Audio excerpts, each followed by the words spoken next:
I'm now informed that we do have one member to close, and that will be Mr. Riggleman. I recognize for 2 minutes a new member from Afton, Virginia, who has a great deal of experience in national security. Mr. Riggleman. The gentleman from Virginia is recognized for 2 minutes. Thank you, Mr. Speaker, and special thanks to the chair and to the ranking member for their leadership on this. And I would also like to thank Representative Budd for sponsoring this bipartisan legislation, and to thank my colleagues across the aisle, Representatives Lynch and Soto, for their important work on this bill as well. While I may be new to Congress, I am all too familiar with terrorist threats and the danger they pose to the safety and security of our nation. I served my country in the Air Force as an intelligence officer and worked to track down terrorists after 9/11.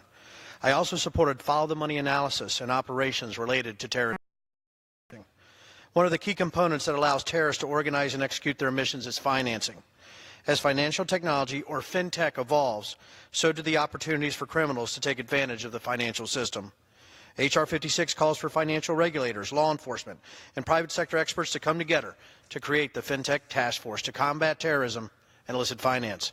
This task force is charged with developing innovative methods to track, prevent, and prosecute terrorists and use digital currencies and other financial technologies to advance their agenda. Technology is integral to everyday life for consumers, businesses, and governments, which is why it is critical that experts from law enforcement and the private sector come together to protect our financial system from terrorists and other bad actors. For these reasons and many others, I strongly support this bill. Thank you, and I yield my time. Gentleman,